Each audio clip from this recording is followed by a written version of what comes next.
The morning sun cast gentle rays across the grounds of Windsor Castle as Princess Catherine stepped out for what she thought would be a routine visit to the Royal Veterinary College.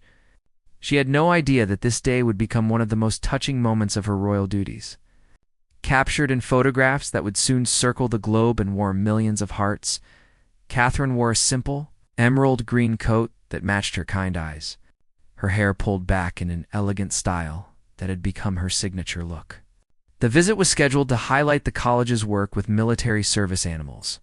But as she walked through the training grounds, something unexpected caught her attention. In a quiet corner of the facility, away from the formal demonstration area, stood the most magnificent Irish Wolfhound she had ever seen. The dog was enormous, standing nearly as tall as a small pony, with a coat that shimmered like silver in the morning light. But what struck Catherine most was the sadness in the animal's deep brown eyes. "That's Finn," explained Dr. Sarah Mitchell, the head veterinarian who was guiding Catherine through the facility. "He's been with us for 3 months now.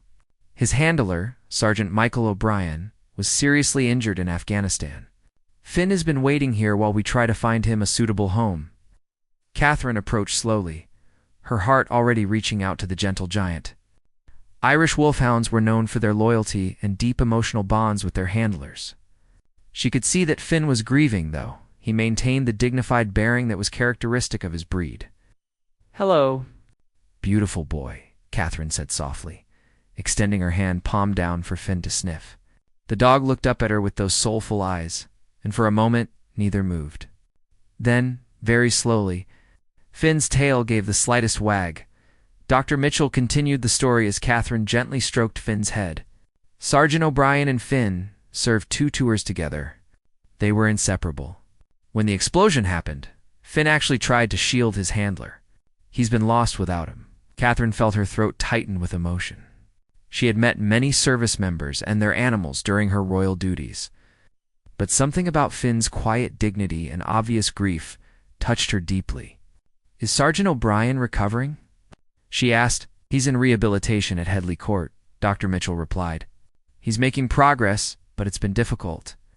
He's been asking about Finn constantly, but his current living situation can't accommodate such a large dog. We're hoping to find a temporary foster home until something more permanent can be arranged." As if understanding the conversation, Finn moved closer to Catherine, gently pressing his massive head against her side. The gesture was so tender and trusting that Catherine felt tears prick at her eyes. She had always been drawn to animals, but this connection felt different, more profound. "How often does Sergeant O'Brien ask about him?" Catherine inquired, her hand continuing to stroke Finn's soft ears. "Every day," Dr. Mitchell admitted. "The doctors say that his worry about Finn is actually slowing his recovery.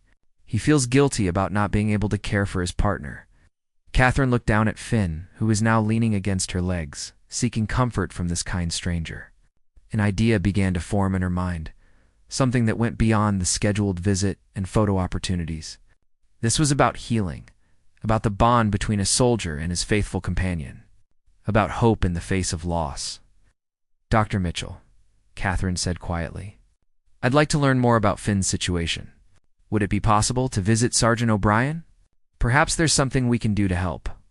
The veterinarian's eyes widened with surprise and hope. "Your Royal Highness, that would be extraordinary.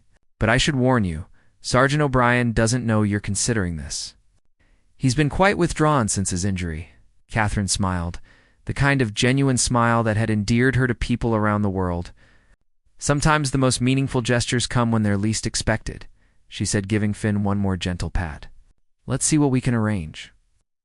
As she prepared to continue her official tour, Catherine looked back at Finn one more time. The great dog was watching her with what seemed like understanding, as if he somehow knew that this meeting might change everything for him and his beloved handler. The wheels of compassion were already turning in Catherine's mind, setting in motion a series of events that would soon capture the attention and hearts of people everywhere. The princess had arrived that morning, expecting a routine engagement. But she was leaving with a mission that went far deeper than any official duty. Sometimes, she reflected, the most important moments happen when you least expected them. In quiet corners where genuine need met the power to help. 3 days later, Catherine found herself walking through the corridors of Headley Court, the military rehabilitation center where Sergeant Michael O'Brien was recovering from his injuries. She had spent those 3 days learning everything she could about the young soldier and his extraordinary bond with Finn. Michael was 26 years old. From a small village in County Cork, Ireland, he had joined the army at 18 and had been paired with Finn during his first deployment. The Irish Wolfhound was trained in explosive detection, but more than that, he had become Michael's closest companion through 2 difficult tours of duty. Dr. Rebecca Walsh, Michael's physical therapist, met Catherine at the entrance to the rehabilitation wing. "Your Royal Highness, I must tell you that Sergeant O'Brien has no idea you're coming. We thought it best not to mention it in case something prevented your visit." Catherine nodded thoughtfully. "How is he doing in his recovery?" "Physically, he's making remarkable progress. The explosion caused significant leg injuries, but he's responded well to treatment. Emotionally, however, he's struggling. His concern for Finn weighs heavily on him every day." As they walked toward Michael's room, Dr. Walsh continued to provide context. "He's a proud young man who's always been independent. The hardest part for him isn't the physical challenges, it's feeling helpless about his dog's situation. He talks about Finn constantly but feels guilty that he can't provide for him right now." Catherine paused outside Michael's door, taking a moment to gather her thoughts. Through the small window, she could see a young man with auburn hair and broad shoulders, working intensively with a set of parallel bars. Even from a distance, she could see the determination in his movements, but also a shadow of sadness in his expression. "Sergeant O'Brien," Dr. Walsh called as they entered the room, "you have a visitor." Michael looked up and his face went through a series of expressions: surprise, confusion, and then something approaching panic. He tried to straighten up, nearly losing his balance on the parallel bars. "Please, don't let me interrupt your session," Catherine said warmly, moving closer. "I'm Catherine, and I wanted to meet you, Your Royal Highness," Michael managed, his Irish accent thick with emotion. "I wasn't expecting... Dr. Walsh. You might have warned me to put on a proper shirt," Catherine laughed, a genuine sound that seemed to ease the tension in the room. "Sergeant O'Brien, you're working hard to recover from injuries sustained in service to your country. I'm honored to meet you exactly as you are." Michael's eyes searched her face, trying to understand why the Princess of Wales was standing in his rehabilitation room. "Ma'am, if this is about some kind of ceremony or medal, I should tell you that I don't feel much like a hero these days." "This isn't about medals," Catherine said, taking a seat on a nearby bench so she wouldn't tower over him. "This is about Finn." At the mention of his dog's name, Michael's entire demeanor changed. His shoulders sagged, and the controlled composure he had been maintaining cracked slightly. "You've seen him? Is he... Is he all right?" "They won't tell me much, except that he's healthy." "I met Finn 3 days ago at the Royal Veterinary College," Catherine said gently. "He's physically well, but Michael, he's grieving. Dr. Mitchell tells me you ask about him every day." Michael's eyes filled with tears that he tried desperately to blink away. "He's my partner, ma'am. We've been through everything together. The doctors say I can't have him here, and my family's house back home is too small, and I just... I don't know what to do for him." Catherine leaned forward, her voice filled with compassion. "Tell me about your partnership with Finn. I want to understand." For the next hour, Michael shared stories that revealed the depth of his bond with the Irish Wolfhound. He told Catherine about how Finn had saved his unit multiple times by detecting hidden explosives, how the dog would comfort other soldiers during difficult nights, and how Finn had literally thrown himself between Michael and the blast that injured them both. "The worst part," Michael admitted, "is that I know he doesn't understand why I'm not there. Dogs don't understand deployment schedules or medical treatments. He just knows his handler disappeared one day and never came back." Catherine listened intently, her heart breaking for both the soldier and his faithful companion. "Michael, what would it mean to you if I told you there might be a way to arrange a reunion?" Michael's eyes widened with hope and disbelief. "Ma'am, I wouldn't want you to make promises you can't keep. I've learned to expect disappointment." "I don't make promises lightly," Catherine replied, standing up with determination evident in her voice. "But I believe that healing happens best when those who love us are near." Give me a few days to make some arrangements. As Catherine prepared to leave, Michael called out to her. Your Royal Highness, why are you doing this? For a soldier you've never met and a dog you've only just encountered? Catherine turned back with that radiant smile that had made her beloved around the world. Because sometimes the most important things we can do are the simplest ones. Taking care of each other, honoring loyalty, ensuring that love finds a way. These aren't royal duties, Michael. They're human ones. Walking back through the corridors of Headley Court, Catherine was already formulating plans that would soon set in motion, one of the most heartwarming royal gestures in recent memory.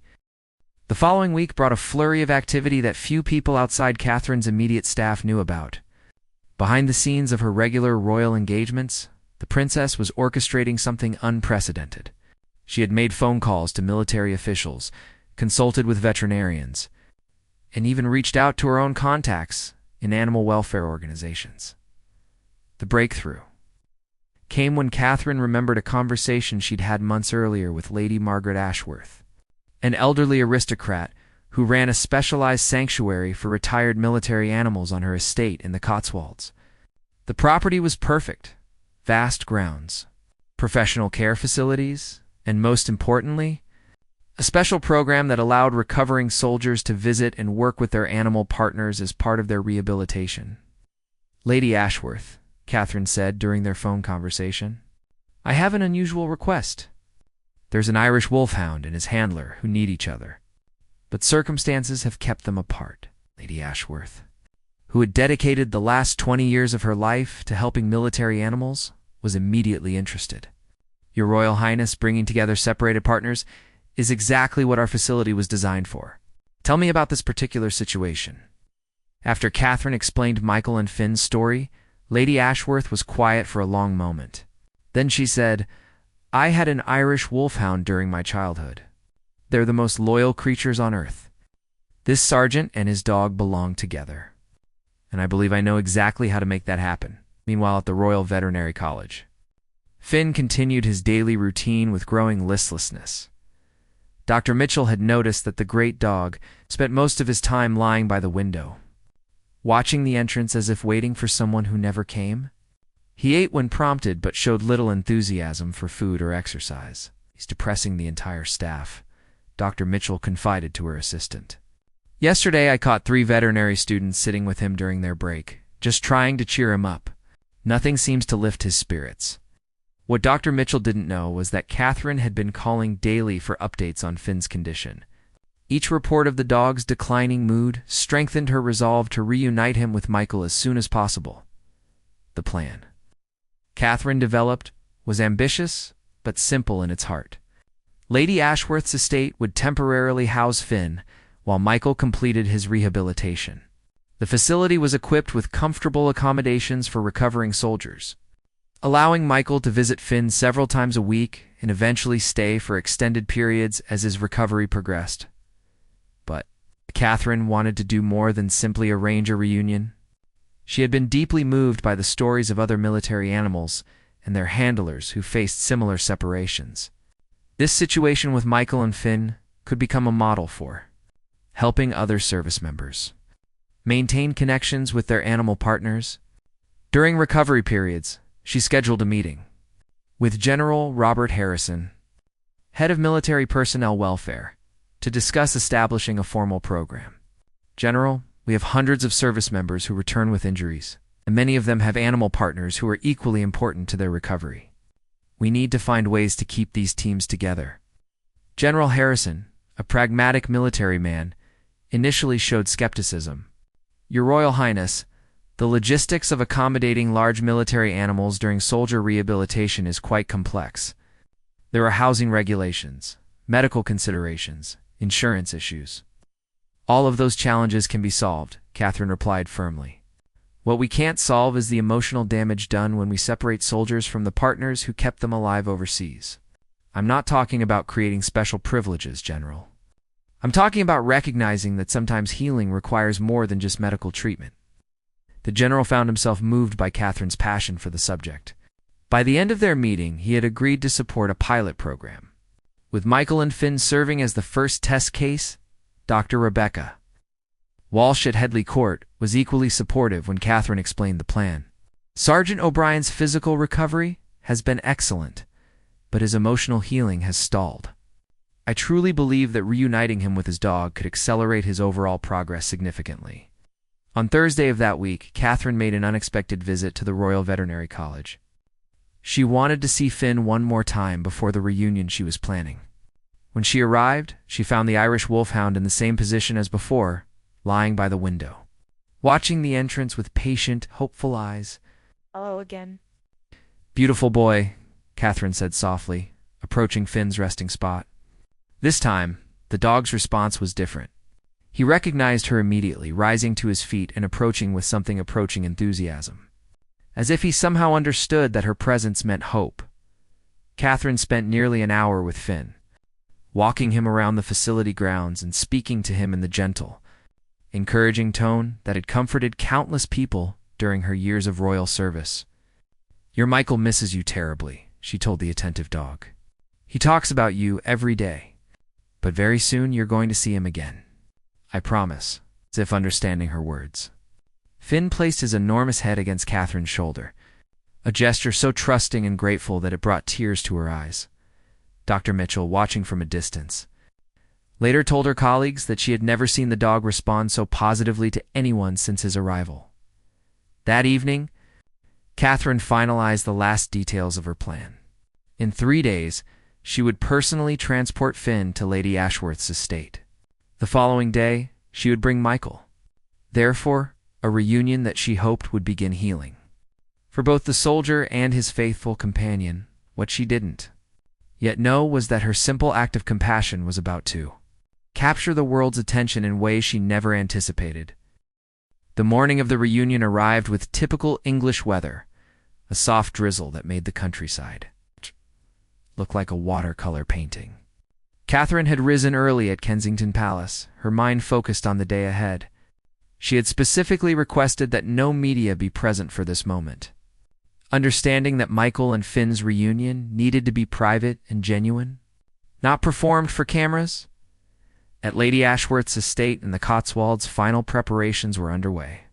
The elderly lady had personally overseen every detail, from ensuring Finn's temporary kennel was comfortable to arranging a quiet space where the reunion could occur without distractions. Her property, with its rolling hills and ancient oak trees, provided the perfect, peaceful setting for what everyone hoped would be a healing moment.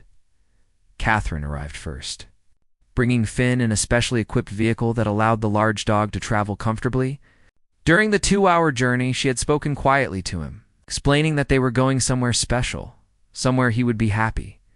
Whether he understood her words or simply sensed her kindness, Finn had remained calm and attentive throughout the trip.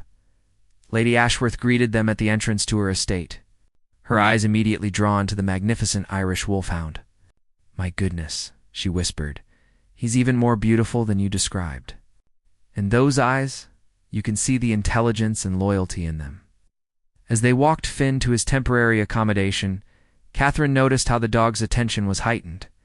His head moved constantly, taking in new scents and sounds, but there was something different in his demeanor. Where before he had seemed resigned and listless, now there was an alertness that suggested hope.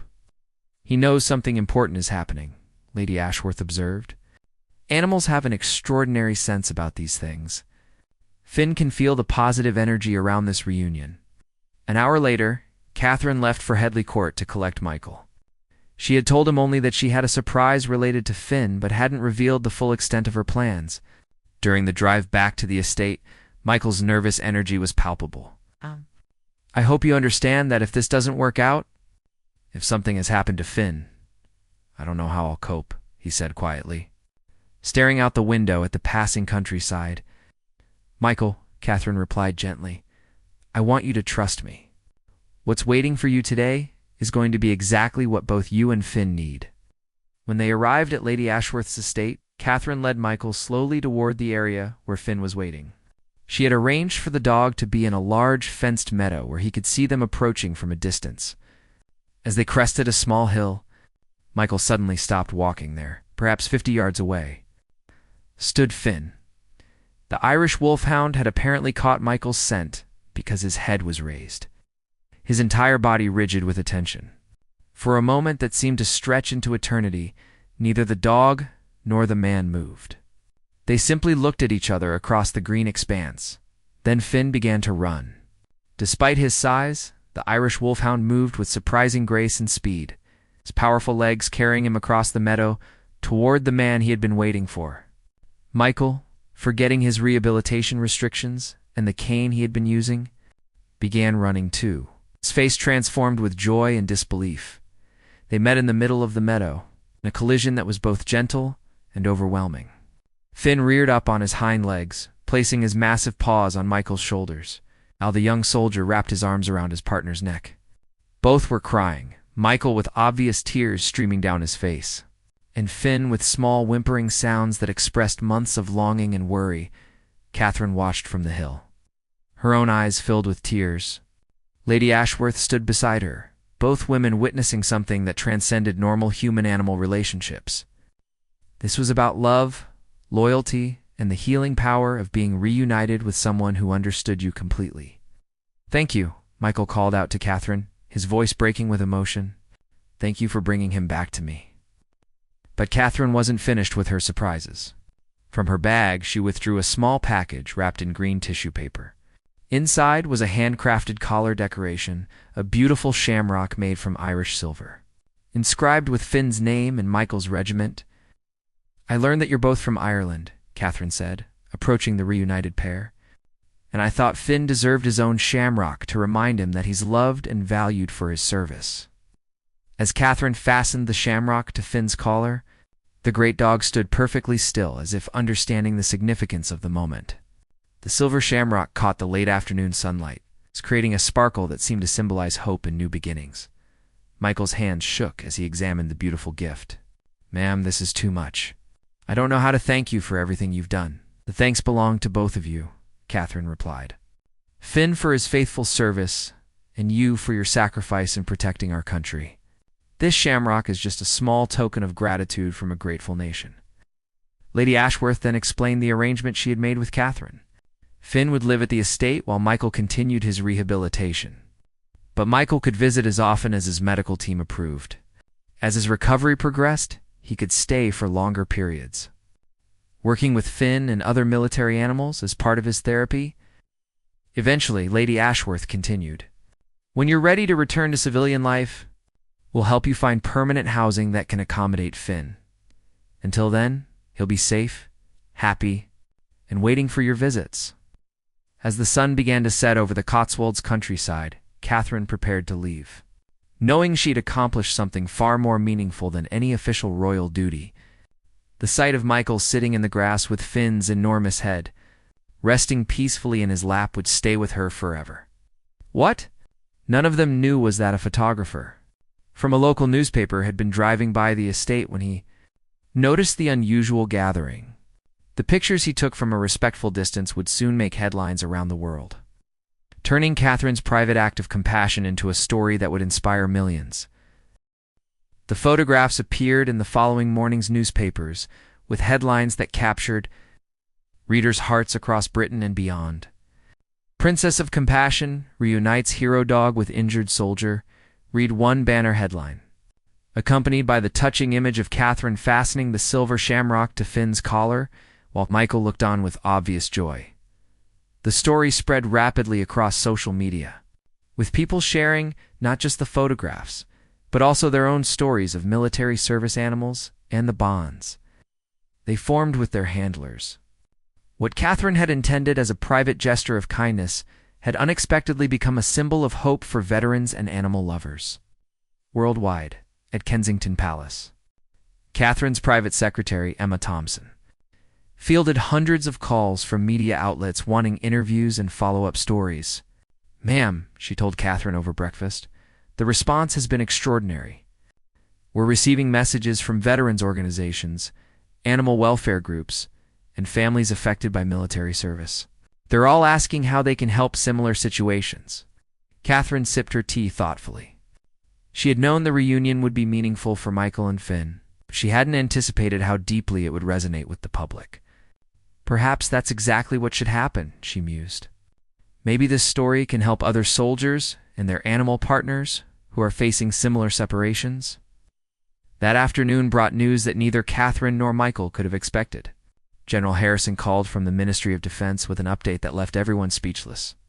Your Royal Highness, the response to yesterday's story has been remarkable. We've received inquiries from 12 different rehabilitation centers across the country, asking about establishing similar programs for military service animals and their handlers. The call that surprised Catherine most came from Dr. Margaret Foster, Director of Veterans Affairs. Ma'am, since the story broke yesterday, we've had over 200 veterans contact us about reconnecting with their service animals. Many of them had assumed that separation was just part of the process of returning home. Your actions with Sergeant O'Brien and Finn have shown them that there might be other possibilities. Meanwhile, at Lady Ashworth's estate, Michael was experiencing the best day he'd had since his injury. Finn had slept beside his bed the previous night, the first full night's sleep both had enjoyed in months. Michael's physiotherapy session that morning had been his most successful yet. Motivated partly by Finn's encouraging presence nearby, "It's remarkable," Dr. Walsh told Catherine during a check-in call. "Sergeant O'Brien's improvement has been dramatic. His motivation has increased significantly, and he's asking about when he can start helping with other military animals at Lady Ashworth's facility. Finn seems to have given him a sense of purpose again." Lady Ashworth herself was overwhelmed by the attention her sanctuary was receiving. "We've had inquiries from across Europe about our program. 3 other estates have offered to establish similar facilities, and we've received enough donations in the past 24 hours to expand our capacity significantly." The most touching response came in the form of letters sent directly to Michael at the estate.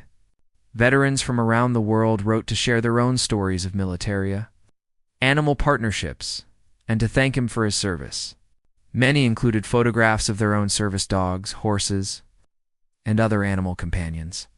One letter particularly moved everyone who read it. It came from Sarah Matthews, a Royal Air Force veteran who had served in Iraq with a detection dog named Rex. She wrote, "Seeing the photograph of you with Finn reminded me that Rex and I were separated when I was injured 3 years ago. I never thought reunion was possible. But Princess Catherine's kindness has given me hope that perhaps it's not too late to find Rex and rebuild our partnership." Catherine immediately contacted Dr. Foster about Sarah's situation, beginning another search and reunion mission that would soon become the second success story of what was being called the Shamrock Initiative. The Shamrock itself had become a symbol of hope for military animal partnerships. Jewelers across Ireland contacted Catherine's office, offering to create similar tokens for other reunited pairs. The original silversmith, who had crafted Finn's shamrock, Patrick Murphy from County Cork, announced that he would donate his time to create commemorative pieces for any military animal whose partnership was restored through the new program. Television interviews began, appearing featuring veterinarians, military officials, and animal welfare experts, discussing the importance of maintaining bonds between service members and their animal partners.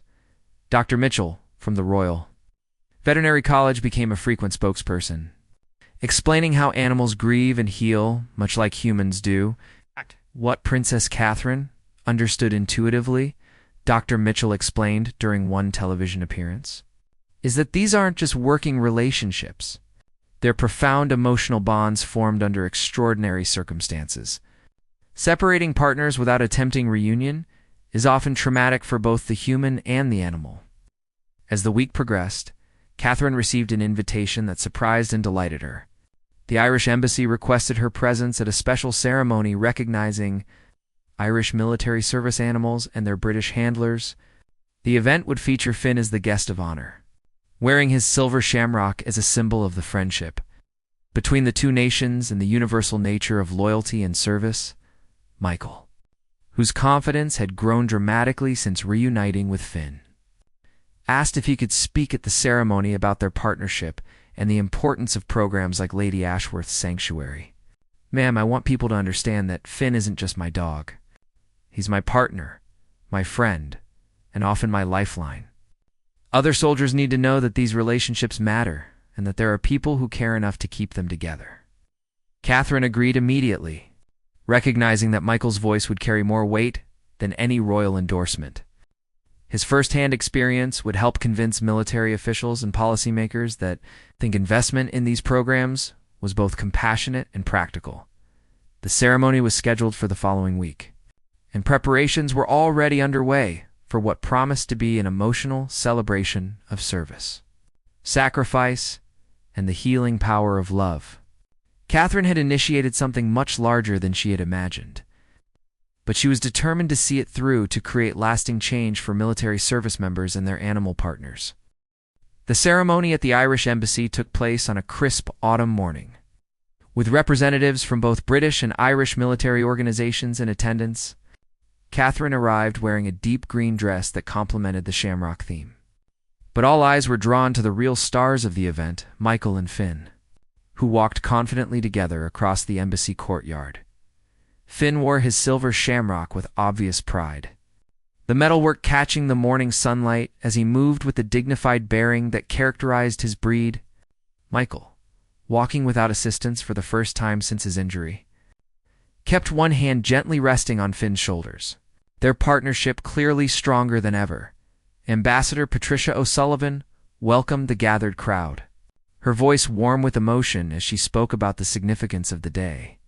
"We are here to celebrate not just one remarkable reunion, but the birth of a movement that recognizes the sacred bonds between service members and their animal partners. What began as Princess Catherine's simple act of kindness has grown into something that will help countless military families." Catherine was invited to speak first, and she approached the podium with characteristic grace and warmth. "When I first met Finn at the Royal Veterinary College, I saw a magnificent animal who was clearly grieving for his missing partner. When I met Michael at Headley Court, I saw a brave soldier who was equally lost without his faithful companion. It seemed obvious to me that they belonged together," she continued, her voice growing stronger with conviction. "But what has happened since their reunion has shown me that. Michael and Finn's story represents thousands of similar partnerships that deserve our attention and support. The response from veterans, military organizations, and animal welfare groups has been overwhelming, and it has convinced me that we must do more to honor these relationships." Catherine then announced the establishment of the Military Animal Partnership Trust, a new organization that would work to keep service members connected with their animal partners during recovery and transition to civilian life. Lady Ashworth's estate would serve as the flagship facility, but plans were already underway to establish similar sanctuaries across the United Kingdom and Ireland. When Michael took the podium, his nervous energy was evident, but Finn's presence beside him provided visible comfort and strength.